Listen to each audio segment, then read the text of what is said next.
All right, let's get right to it. Coming to you from 4,200 feet in the hills of Oregon, it is time for another bonus episode of the MOA broadcast. Today's topic are serrations for sissies.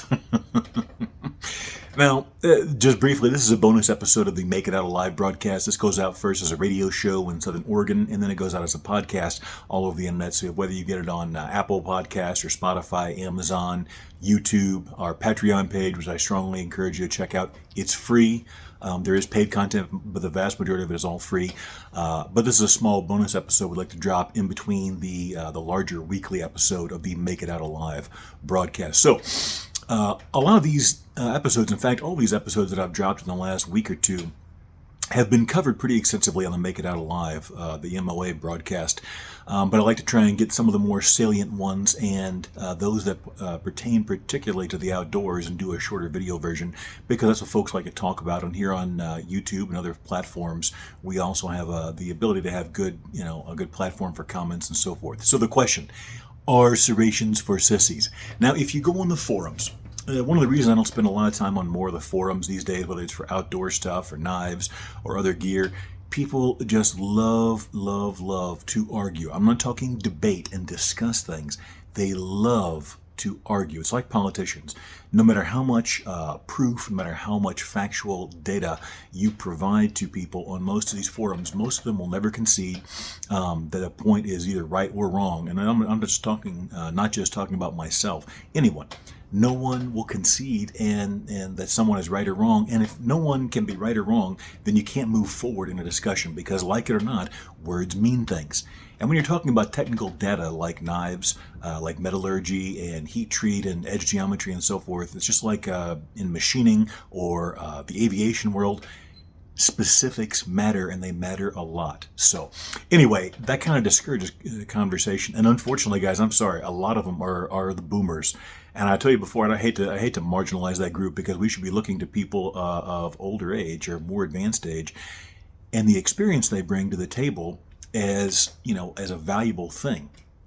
But unfortunately, a lot of these boomers, at least the ones that wind up on forums, they're almost impossible to deal with. They make everything a very personal thing, and they refuse to absolutely to ever concede a point or to reach a common ground. They don't ever want to be wrong, and so we're all wrong. I'm wrong from time to time. You're wrong from time to time.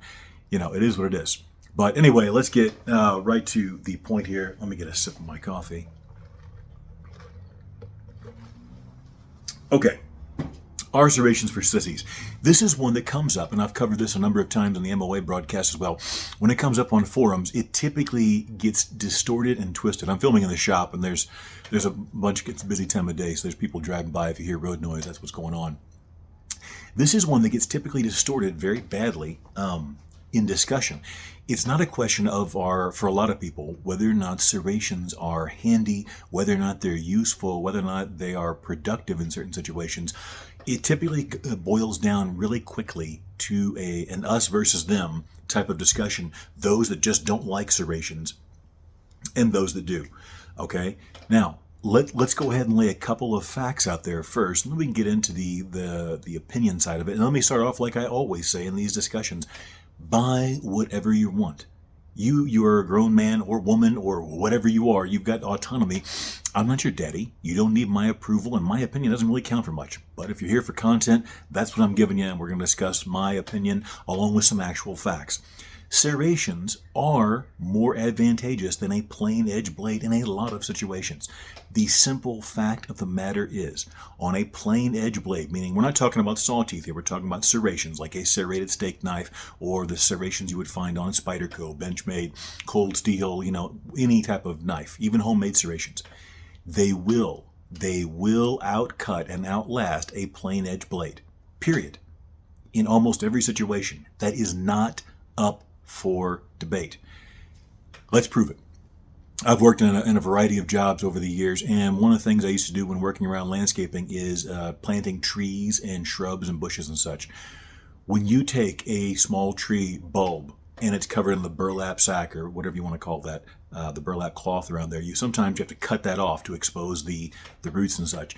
When you take a plain edge blade, and I've done this with crappy gas station knives, I've done it with high performance custom knives.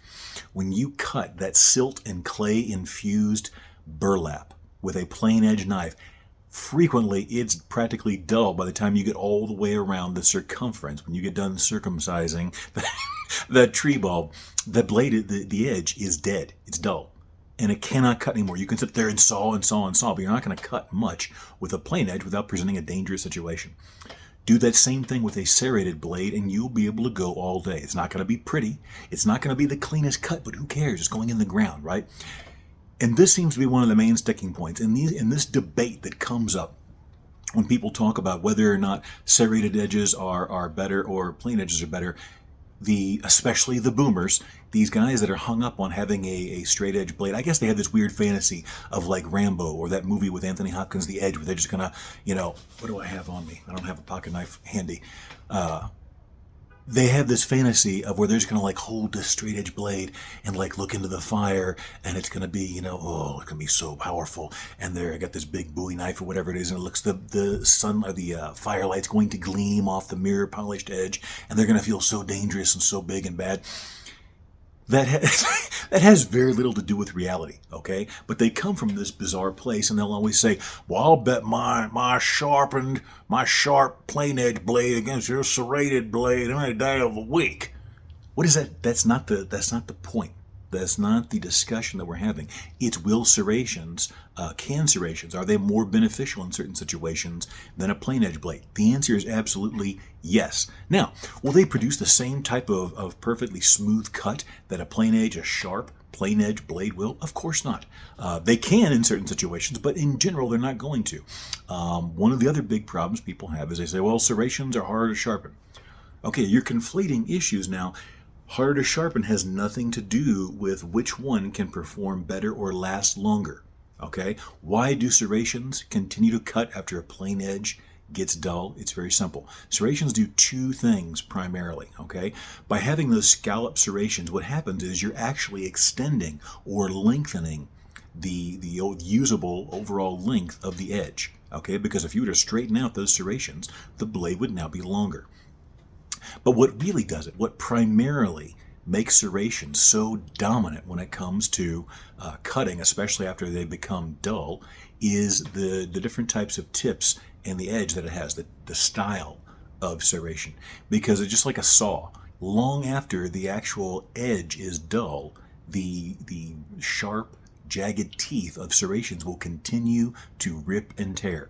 It's not debatable. That is a fact. It's reality. If you ever want to have a cutting contest with someone, let's get some zip ties, let's get some burlap, and let's get some PVC and a few other rough things, and I guarantee you the plain edge knife will be cooked in a few minutes, and that serrated blade will continue to cut. I know because I've done it. It's nothing personal. If you don't like serrated edges, don't buy them. I wouldn't want anyone to buy a knife or a tool that they don't like. But if you don't believe they have a place, and if you don't think that they will outcut and outlast a plain edge blade in many situations, you're dumb probably. I don't know. I don't know how else you can take in all this data and not reconcile that with reality. If you want to live in your own la-la land, that's great too. I encourage you to be happy. But you're not living in reality, and that's what we're talking about. So, does that mean serrations are the only way to go? Of course not. I would say the vast majority of knives that I own and carry on a regular basis don't have serrations. I get questions, why don't my knives that I make have serrations? The simple answer is the majority of people that are spending the higher dollars on custom or high-end mid-tech knives don't want serrations. And that's fine too. At some point, like I've mentioned before in these discussions, you've got to ask yourself a question. Do you want to be right, or do you want to make money? And there's nothing unethical or immoral about that. If you're trying to sell a product that no one wants, you're not going to stick around very long. If you have a product that people do want but maybe isn't your favorite, who cares? You're not there to be friends with every single transaction. You are there to provide people what they want. You want to be a willing seller, encountering a willing buyer, and then giving them what they want, and they give you money, and you move on. As far as being harder to sharpen, I don't know that this is really true anymore. We have so many tools now that make the sharpening of serrations, honestly, very, very easy. The easiest way I can think of, and the one that I typically use, unless I'm in the shop where I do have some specialized equipment, is I will take a bamboo skewer like whenever you're making shish kebabs, and I will wrap some 320, 400 grit sandpaper on there, and then just wrap it around nice and tight, and then you will just mate the serration up to that in a few passes, and then boom, those serrations are sharp again, frequently to the point where they will slice paper. Then you want to give them a good strop on either your like denim pants or your work pants leg.